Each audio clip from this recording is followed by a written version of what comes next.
Hi எல்லாருக்கும் வணக்கங்க. Welcome to Edumatics plus. அரசு மற்றும் அரசு உதவி பெறும் பள்ளிகளில் படிக்கிற மாணவிகளுக்கும் அவங்களுடைய பெற்றோர்களுக்கும் ஆசிரியர்களுக்கும் ரொம்ப முக்கியமான ஒரு அதிரடி அறிவிப்பு அரசுக்கிட்ட இருந்து நம்மளுடைய பள்ளி கல்வித்துறையிலேருந்து வெளியாகி இருக்குது.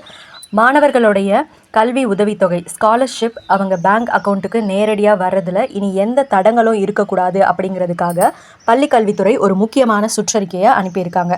அது என்ன, நம்ம என்ன செய்யணும், இதை பற்றி முழுமையாக இந்த வீடியோவில் பார்க்கலாம். வீடியோவை ஸ்கிப் பண்ணாமல் கடைசி வரைக்கும் பாருங்கள்.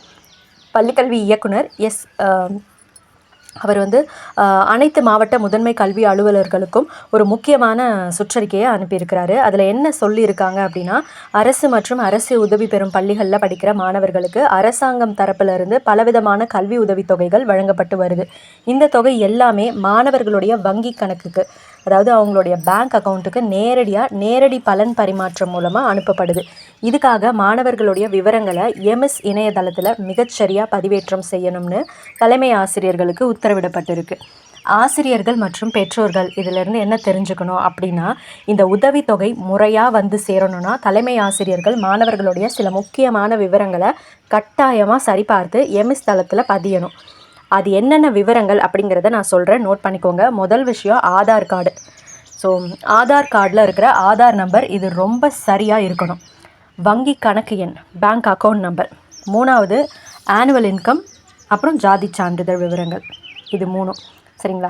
இங்கே தான் ஒரு சூப்பரான வசதி பண்ணியிருக்காங்க. இப்போ என்னென்னா, மாணவர்களுக்கு ஆதார் கார்டு எடுக்கிறது, புதுப்பிக்கிறது, புதுசாக பேங்க் அக்கௌண்ட் ஆரம்பிக்கிறது, இந்த வேலைகளை வேகமாக முடிக்க அந்தந்த மாவட்ட அஞ்சல் துறையோடு இணைந்து சிறப்பு முகாம்கள் நடத்த உத்தரவிடப்பட்டிருக்கு. அது மட்டும் இல்லாமல் அந்தந்த மாவட்டத்தில் இருக்கிற பிளாக்ல இருக்கிற பிடிஓ ஆஃபீஸ்லேயும் இந்த மாதிரியான விஷயங்கள் போயிட்டுருக்கு.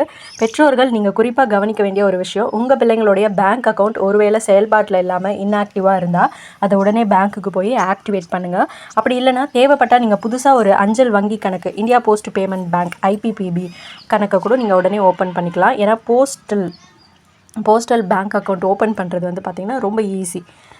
அண்டு லாஸ்ட்டாக ஒரு இறுதியான எச்சரிக்கை மற்றும் முக்கியமான ஒரு விஷயத்தோடு நான் இதை முடிச்சுக்கிறேன். இந்த எம்எஸ் பதிவு வேலைகளில் எந்தவித தொய்வும் இருக்கக்கூடாது. இதுக்கு அந்தந்த பள்ளி தலைமை ஆசிரியர்களே முழு பொறுப்பு அப்படின்னும் இதை மாவட்ட முதன்மை கல்வி அலுவலர்கள் உறுதி செய்யணும். அரசு கண்டிப்பாக இதை சொல்லியிருக்காங்க, ரொம்ப திட்டவட்டமாக சொல்லியிருக்காங்க. அதனால் ஆசிரியர்கள் இந்த விவரங்களை உடனே அப்டேட் செய்துடுங்க.